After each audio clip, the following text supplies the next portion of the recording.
All right, welcome to the Unfazed, Unedited podcast, where we provide commentary on complicated topics in an uncomplicated format. I'm Dr. Shaunna Payne Gold, and I go by she, her, hers pronouns.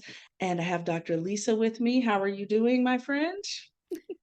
I am doing great. Thanks for asking. My pronouns are she, hers also, and we are heading towards 75 degrees in Denver, Colorado. So I am very happy given our little flurry over the weekend. Well, wait a minute. I need to understand how we end up doing this switcheroo thing because we're having a dip in temperature. So now we're at 58 today. So there you have it. We always seem to do the opposite of one Yeah. another. Yeah, I think I get the cruddy weather and then it rolls over to you. Right. We just trade. Yeah. Exactly. Yeah. Exactly. Well, all right. Well, I'm glad that you're finally seeing some sunshine because, that changes things. It always makes me feel better when I've got some sunshine around. But let's get into this week's episode. As we've been sharing with you, I think we're about 3 weeks in, maybe, into our newest segment of the podcast, Word of the Week. Word of the Week. And so this week, we're making a language shift from homeless to unhoused. Homeless to unhoused. Lisa, I read this article, this was a while ago, by the Architectural Digest that talked about just asking the question if it was time to retire the word homeless and opt for houseless or unhoused instead. And I tend to lean toward more so unhoused, especially in this country. And I think what's interesting is that HUD, the Department of Housing and Urban Development, they still have been using homeless or homelessness as language in their reporting. But what I really appreciate about this is that it's become more person centered, if you will. So it's more so about the experience of being unhoused or the experience of being what's also has been called unsheltered, Lisa. So I thought that shift in language, again, we've been using a lot of words that some people have used as pejorative language, close to pejorative language. And so I appreciate that it's an experience and it's also um, what can I say? It is very transient. It's a visitor, if you will. Being unhoused or being unsheltered can change based on one's very unique experience very quickly. And so I really appreciate at least the willingness to center the human being and not place a negative value on the Mm-hmm. person's current experience. So I didn't know Mm-hmm. if you wanted to add more to that, but I just thought that was really important for us to highlight because I've been seeing it in the written language quite a bit and just want to highlight that. Yeah, I think the only thing I would add is that conceptually, when we think about a home, that doesn't necessarily mean four walls and a roof, right? And so I think That's by right. shifting towards unhoused or houselessness, I guess, is acknowledging that that's different. Like having a house or a roof over your head is not the same as having a home. And so someone could feasibly live in a tent, and that could feel like they have a home, but they don't have a house, right? Or I guess maybe they do. It really depends on how you even think about what a house is, right? But I like that piece too. It's just this different way of thinking about what we're categorizing here and what are the kind of larger negative connotations. So it's a good shift. I'm in support of it. Absolutely. And I know in this episode, we don't have time to talk about it, but there's some legislation coming down specifically regarding those individuals that may find themselves unhoused or unsheltered. And so we won't get to it this episode, but look forward to that later down the road from a state legislation perspective. So we'll get there, y'all. But just something to think about as you refer to individuals and also the stereotypes that come with it. The stereotypes that come with the old language versus the new. Frankly, Lisa, I don't know about you personally, but individuals who I know personally are not the individuals that a stereotype would fit. Folks that might have been they're veterans, for example, or folks that you also mentioned that have been fleeing from some type of domestic violence or some other um, not ideal and harmful places. And so just some of those stereotypes we just have to bust. So I appreciate bringing up this new language and helping people to think about it. Okay. So Lisa, let's get into phase one. This one is an interesting one because I remember when I started working at College Park, we did a lot of Native American um, programming for students in particular, students and some faculty. And I thought what was very important about that was one of my first concepts where I really got into the roots of understanding Native American tribes and their lived experiences in this country was specifically actually around mascotting. Mascotting and what that means, and what it probably shouldn't mean to mascot when it comes to sports teams, schools, colleges, universities, and so forth. And so we found out that Mount Evans is now going to be renamed Mount Blue Sky. So John Evans was involved in the Sand Creek massacre, and he was determined by historians to have set in motion the Sand Creek massacre of 1864 that killed at least 230 Cheyenne and Arapaho people, mostly women, elders, and children, right? And so I know this is a particular instance that occurred in September of last year, but it just cracked open this thought, Lisa, about renaming.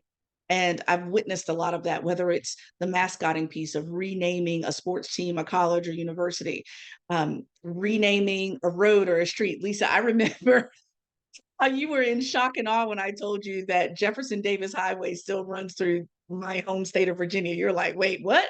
And now I just said it without really thinking about it, just said it matter of fact. And you're like, wait a minute.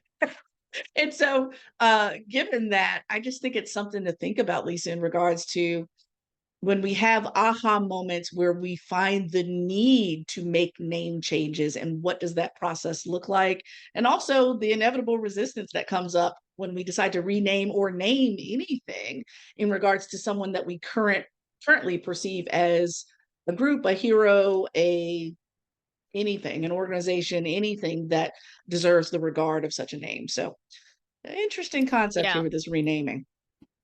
Yeah, and I think, I mean, presumably one of the pushback arguments is that it's just a name, it doesn't mean anything, like get over it would be my guess. Um, but I think that's erroneous, right? I think that there's actually a lot of power that comes with the language that we use, as we've talked about before. And when you name something after a person who has committed atrocities in the case of, John Evans and Mount Evans here in Colorado, or if you are using a term for a sports team that is pejorative or negative or stereotypical, then I think that continues to both honor people in US history that shouldn't be honored and should, have the curtain pulled back, but also it continues to perpetuate mostly racist stereotypes, right? That then doesn't really help us as a culture move forward. There's a city in the Denver metro area that was called Stapleton, and there has been a long, long battle since the 1960s, I think, to change that name of Stapleton, which is where the old airport used to be, to a different name, because the Stapleton name came from a mayor and the mayor was involved with the KKK.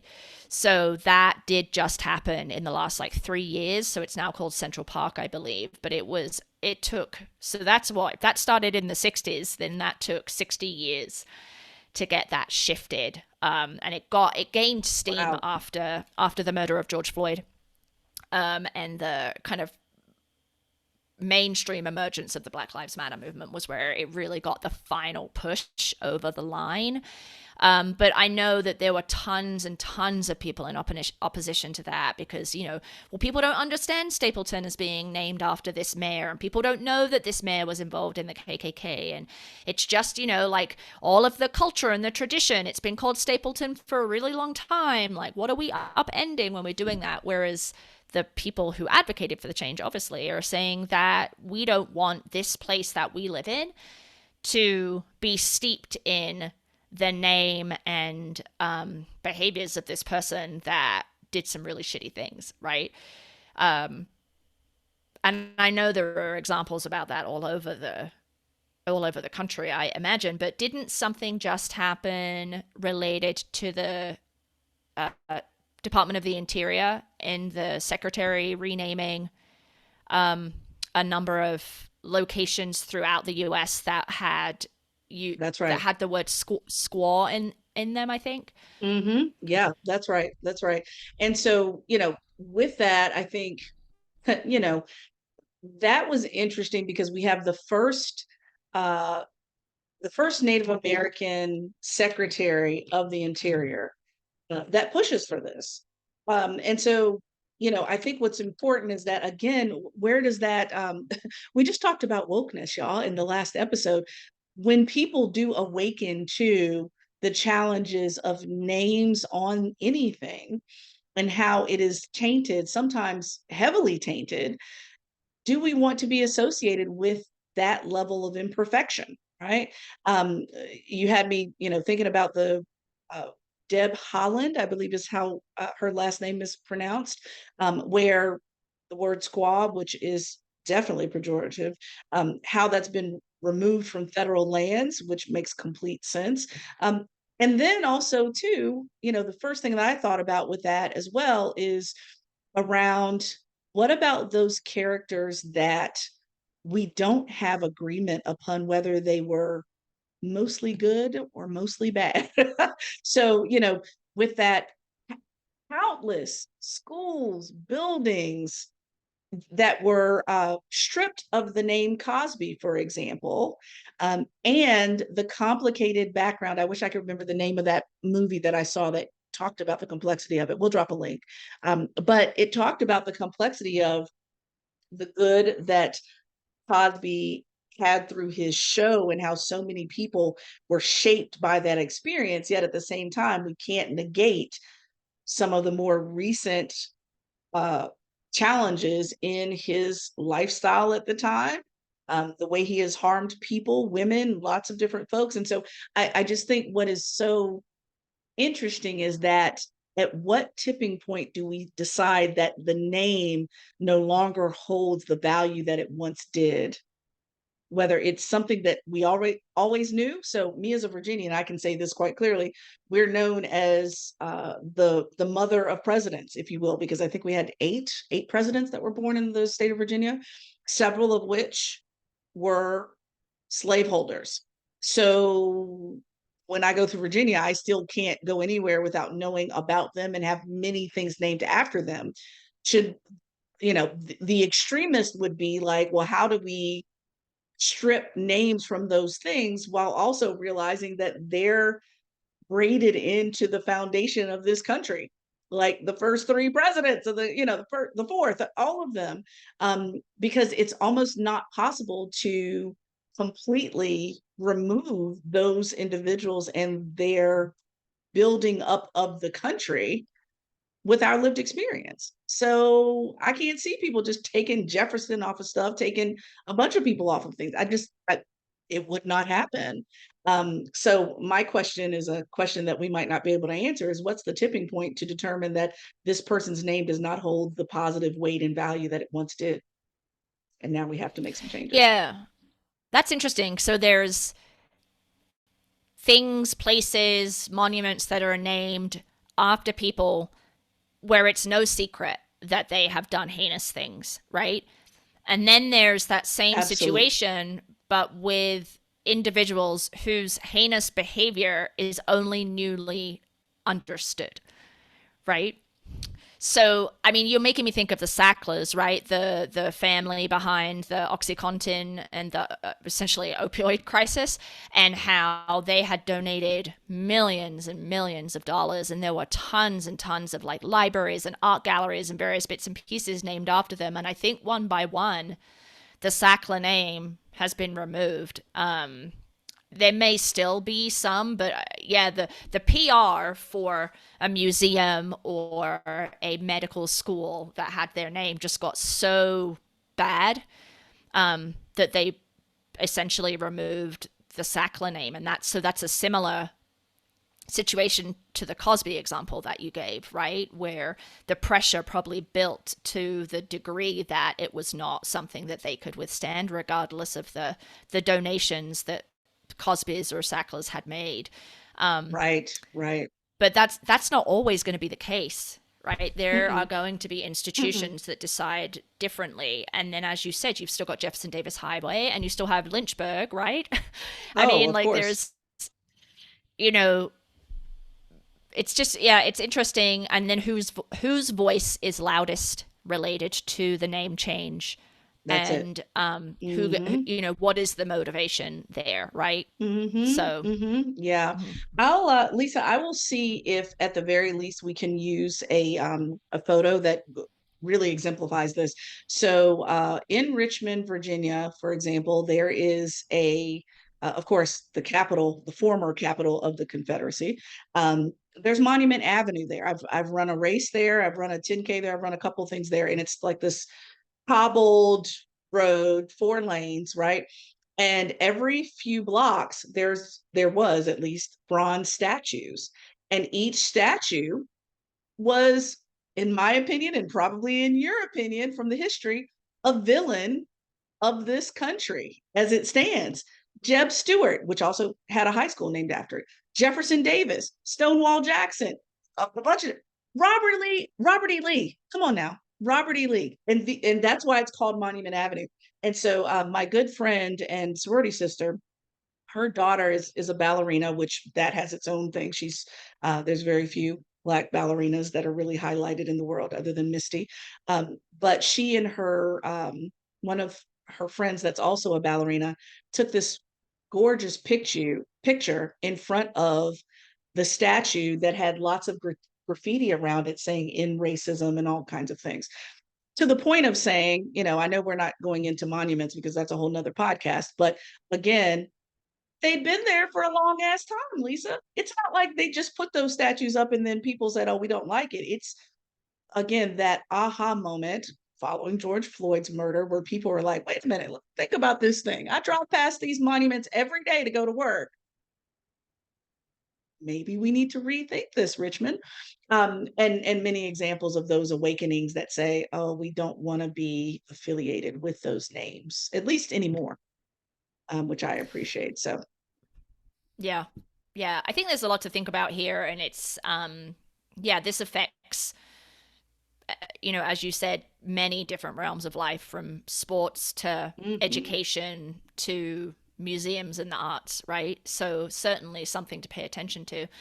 All right. So, with that, let's transition to phase two. So, speaking of the definition that Shaunna provided related to unhoused, or the shift from homeless to unhoused, we wanted to talk a little bit today about a Supreme Court case that's oral arguments were heard today, the day we were recording, called Johnson versus Grants Pass. And this is essentially, if we were to like boil it down, is about whether or not cities, counties, states even can criminalize people who are unhoused and sleeping in public spaces, right?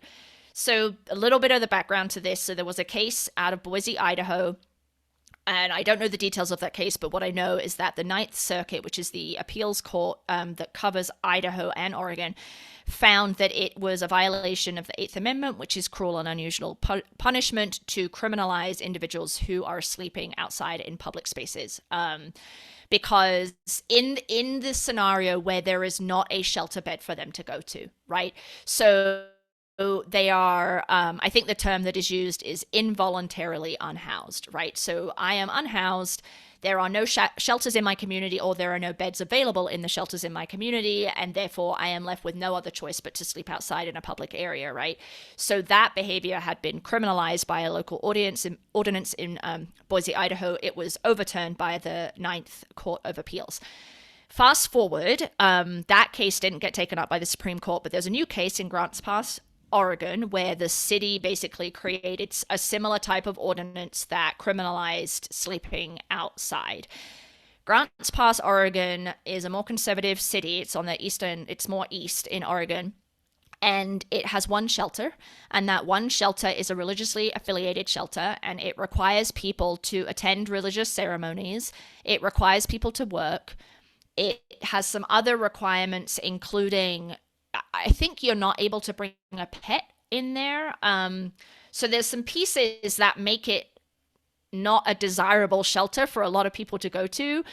Plus, it's small, right? It doesn't have a lot of beds. So even if you were to like let go of all those other problematic requirements, you might not even find a bed anyway, right?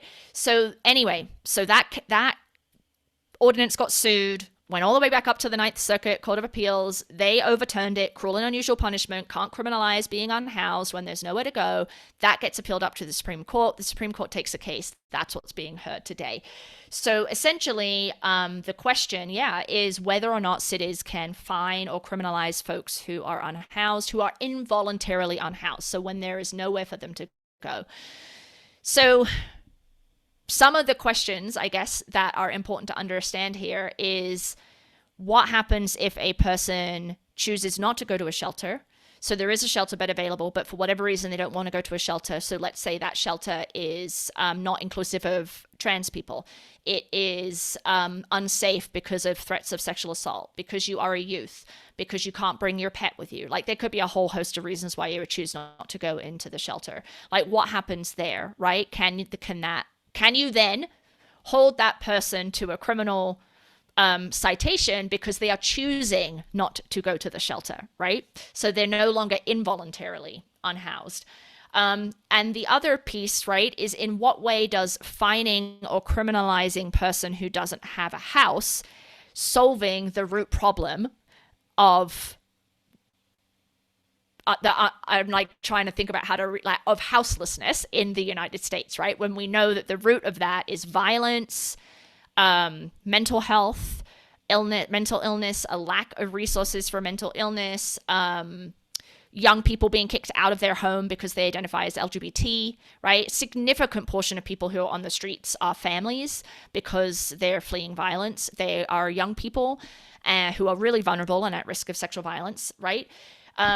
But no, let's just arrest them, give them a criminal record, fine them, and they can't pay the fines, right? So now you've just created like 16 different barriers to add to the barriers that they already have. So now they might not be able to get a job, right? Now they might not get approved for an apartment if they could afford one because they have this history, and now maybe they owe hundreds of dollars in municipal fines, right? So it doesn't really solve the issue.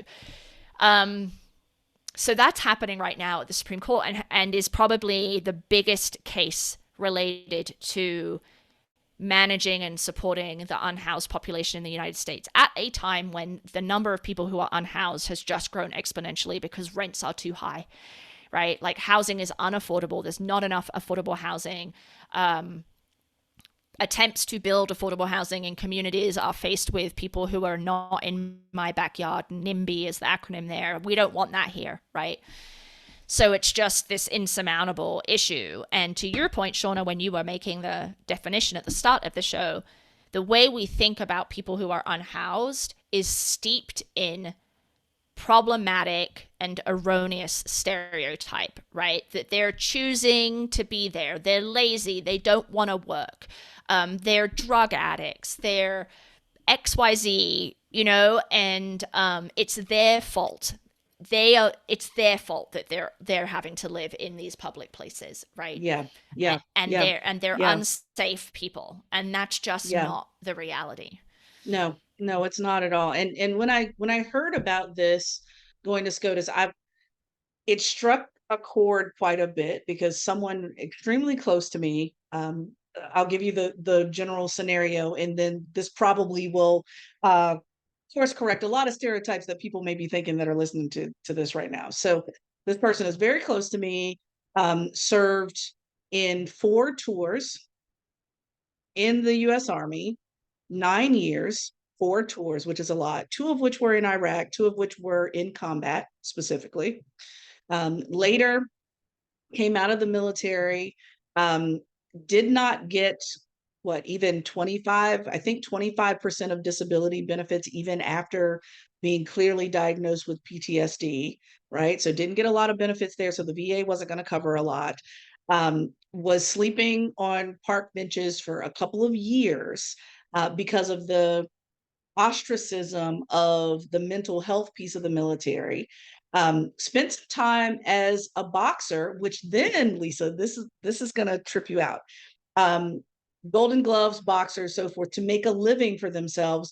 But as soon as someone finds out that you're former combat military and you're a former boxer, which means that you are just inherently violent, right? We know that's not true. But this is an actual sport where you're trained. You're not just flying off the handle, right? But that's the stereotype.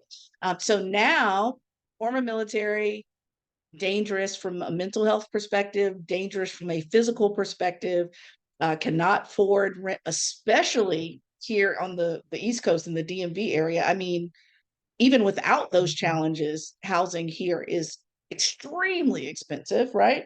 And so adding all of that up together, you're talking about someone who served their country that is sleeping on a park bench because of all the variables that you just described previously. And now what you're telling me is if this is allowed, then someone like this person would then be possibly in prison, in jail for fines that they cannot pay because they cannot find a place to live, even though they want to, because everyone sees them as public enemy number one, two, and three. No, to me, that's what struck such a chord for me because there would not be a way for this person to survive. And, I've heard the Yep. stories Yep. where this person was like, they wouldn't allow me to live in the house that had all veterans because I was a boxer. And so they saw me as violent. So even when they had some commonalities, they saw him as violent when that was just his sport. And so, given that, I just saw so many challenges. And if I had not met that person before reading this story, I would think, yeah, this is problematic, but I would not have the roots to all the problems that are entangled. But this is an almost impossible situation for someone who has these levels, layers of challenges um, that just need I don't want to say a leg up because that sounds too much like the negative form of charity, but they do need the possibility of access. Maybe that's a better term. They need the possibility of access. Putting this in place would completely obliterate even the already small possibility of access to reasonable, clean, safe housing. Major challenge. Yeah.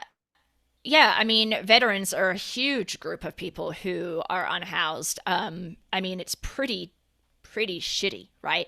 That we have such lackluster supports for individuals who've served their country. Whatever you think about the military, good, bad, or indifferent, right? You still have a significant number of people who have been really harmed, PTSD, and a whole variety of other physical and mental illness that is then keeping them from thriving once they have left the military.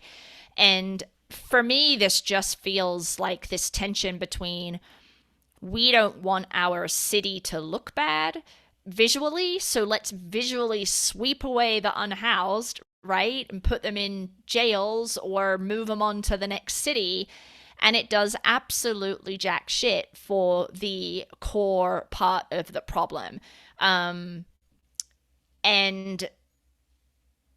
I just, the humanity of it is just so lacking for me, right? The fact that we are so incapable as a country, as a culture, to acknowledge and address the root causes of poverty um, and mental health so that we do not have such a vast number of Mm, people who are mm-hmm, experiencing houselessness. And mm-hmm. um, I'm not feeling good about how this is going to go, Shaunna. Like I just given the No, makeup of the no. court, these 9 people who are earning 200 grand a year live very happily with a roof over their head, very comfortably, are making a decision about whether or not whether it's legal for cities to criminalize sleeping in public. I mean, how disconnected are they from the ultimate result of doing this, right? Um, Mm. Well, and can I also interject too that what really gets me about that is exactly what you said around, folks getting to make this decision that live very comfortably. And to me, it's almost a guilt trip, Lisa. It's almost like I want to put this in place because I don't want to see you. Because they said public places. I don't want to walk to work and have to walk past anyone that makes me feel uncomfortable that I get to go home and live in a house and have literally my personal experience. I get to live in a house with 3 bathrooms, clean water, food, etc. I don't want to be guilted by having to walk past you because they don't want to get to the root problem. So let me just banish you from sight and keep it moving because it makes me, the housed, feel better. And I don't even know if Yeah. I'm using the right language there, Lisa, but you get where I'm going. Yeah. Yeah. Oh, absolutely. Right. And this, yeah, and with that, like that you are scary to me. You are a public safety threat. You are a public health Yes, threat, right? And yes, like yes, again, it comes yes. back to this: pull yourself up by your bootstraps. If you haven't been successful in life, it's because there's something wrong with you, right? So you don't have a roof over your head because you are failing. Like That's you right. have made Something's a wrong with you. mistake, right? Hmm. And that's ultimately what underlies this. And that makes me uncomfortable, right? So I don't want to see it. So Yeah. let's just get rid of you. Yeah. That's right. That's right. Well, I Mm-hmm. remember Mm-hmm. when we were I took the boys to New York a few Decembers ago, and our hotel was right across from a church where a lot of people, day or night, that were unhoused would be there. They would sit there. They would, they would sleep there, what have you. And we were leaving to go to the train. And one thing I try to always do is to help the boys understand the privileges that we do have is that they do have money, they do have cash, and they're able to give cash to people who look as if they might need it, right? And so we just happened to be across from a church where a woman was sitting there, and I was a few feet away. I think I actually have a picture somewhere. I was a few feet away, standing with Kendrick, and Trey walked over and gave her something and said, "Here, get please get some breakfast or something," because it was morning. And I overheard the conversation. Lovely woman who was a teacher, Lisa, who had gotten on hard times after a divorce. I didn't hear much more after that, but this is a former teacher. And so I'm trying to make sure that, the boys are aware that no, you don't have to be afraid. Number one. Number two, I don't want you to become unaware of human beings. Let me just stop right there. I don't want you to become unaware of human beings that are right there. And Trey has never forgotten that moment. He's brought it up several times during the holidays or when we've gone somewhere else where it's like, he's realizing that the unhoused are everywhere. Everywhere that we've traveled. There's not been one place we've been where they weren't there. And so it's just heightened his awareness. And so I wish the folks that are making this decision had a heightened sense of awareness around this. I don't know if they will, but Yeah, I mean some of them do, ugh. but yeah. So that Mm-hmm. that result will be dropped in June because it's June. going to be a Okay. controversial one. So all the controversial cases heard at SCOTUS all come out in the last few days of June or the first couple of days of July, right? Like they wait and they wait and they wait. So that's coming. Mm-hmm. But anyway, we will include a link in our show notes if you want to learn more about Yeah. that case or more about the history and the backstory there, then you will be Yeah. able to do that. But let's go Mm-hmm. ahead and move on to our final phase. Shaunna, what do we got for this Yeah. one? Look, if y'all had access to the text messages, the Instagrams, the all the social media that flies between me and Lisa, you would just be sitting there with your popcorn, like, whoa, they talk about a lot of stuff. But this one is a dovetail off of last episode where we talked about the WNBA. Lisa, I'm even now, I've gotten so nitpicky. I'm like, why do we have to have the NBA and the WNBA? Let's go there. But anyway, the phase is not about that. But dovetailing off of that conversation, I sent Lisa a tweet, a picture of a tweet that said, "quote So you're telling me none of you knew the WNBA players were getting financially screwed? You thought Brittney Griner was in Russia for fun?" End quote. And to me, again, I sent that to Lisa, and Lisa's response was, "This just makes me sad," just, and you can expound on it more, Lisa. But for me, when I saw it, I said, this makes me mad, but yet I'm so used to the low expectations of folks to see other folks' humanity, to care, to do anything about it. And Lisa and I think you and I, we have gotten to a place where at least we now understand that emerges from unique experience. If I shared with Lisa earlier, if I pass by a snake 99 times and the 100th time it's a stick, well, do you blame me for thinking it was a snake the 100th time? That's been my whole experience, and the majority of my experience. And so I kind of feel that way with the world. And I've jokingly said that I've become the over 40 Black woman that's jaded about everything, because that's exactly where I am. That's exactly where I am about being jaded. But Lisa, how did that tweet really hit you? Because we had talked about it before, but we hadn't gotten into the nitty gritty of expectation around why is everybody so Mm. shocked? We didn't go there. Yeah, I mean, I wasn't shocked. I think I just was sad because it, this has been known, right? This wage discrimination and That's discrepancy for exactly right. decades. And, Mm-hmm. and so my disappointment and sadness comes from, why are we still at this place, right? And that's the difference, right? Your expectation is, of course, we're at this place. What do you expect, right? And I'm just like this kind of like naive, hopeful person who I'm like, I don't understand why, however many years since the WNBA has been established and the just popular, like growing, ever growing popularity, why we're still sitting here in 2024 with these enormous wage discrepancies, and sponsorship funding and media exposure, right? So I think that's what it was that just made me sad, that like, why can't we do better? And you're just like, what? Of course we can't do better. Have you been paying attention? Of course we can't do better. Of course we can't.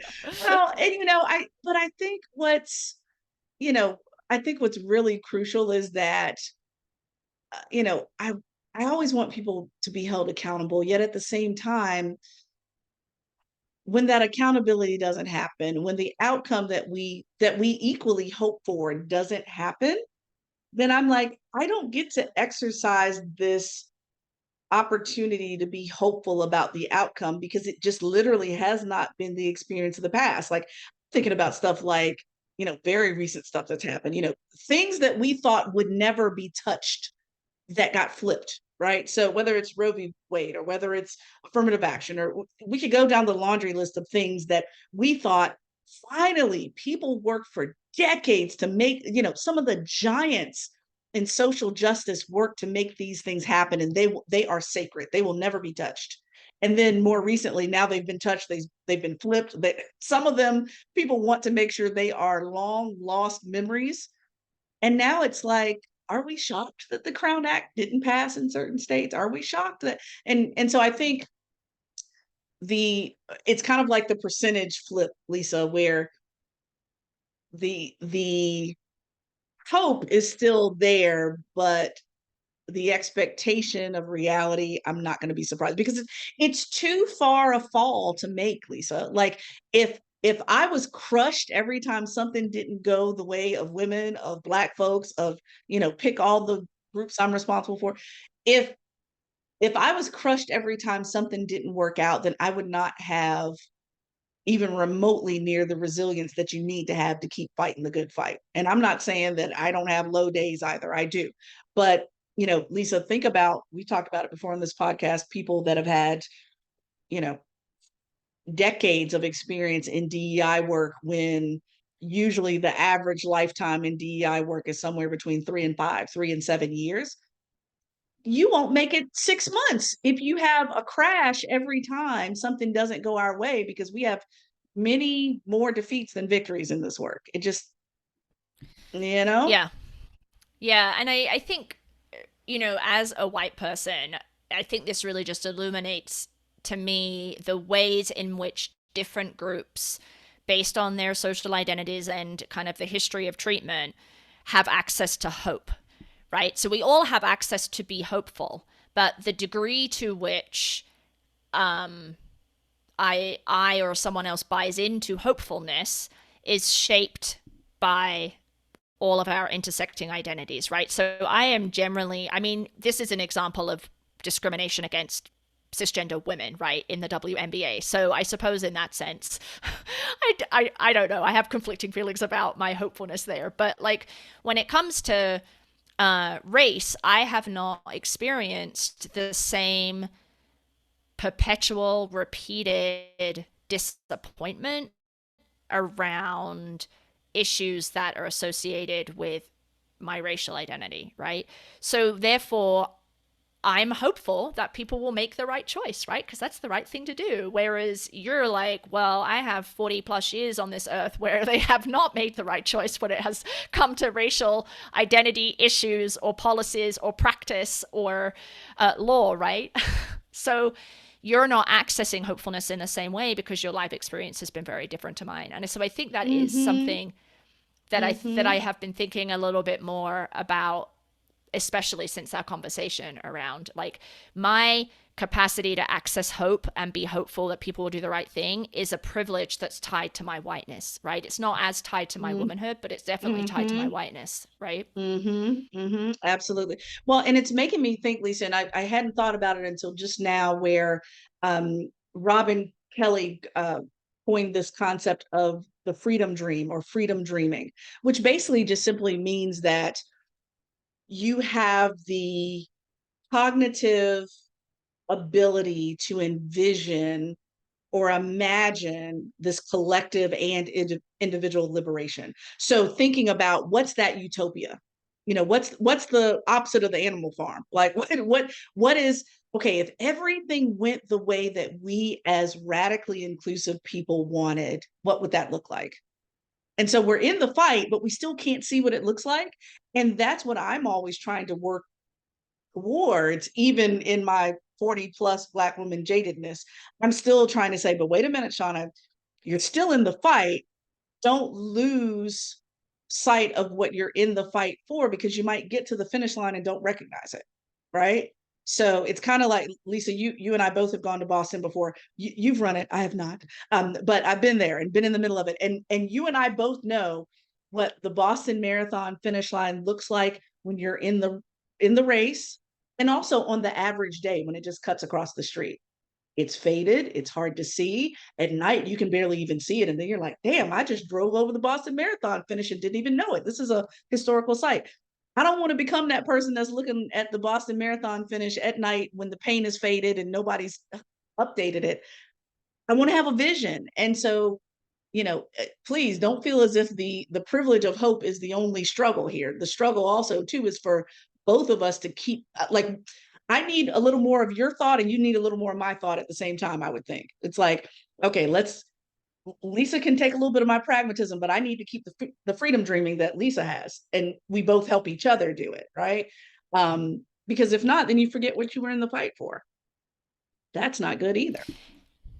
Yeah, I mean, so maybe that is a component of I'm not sure I'm going to label this correctly, but like cross or transracial allyship or collaboration, right? Is recognizing the ways in which both people or all Mm-hmm. people have been shaped and their access to freedom dreaming or hope or pragmatism is shaped by those experiences, and then how do you kind of pool that, right? Right, So you're right. both drawing from that same well in the work that you do.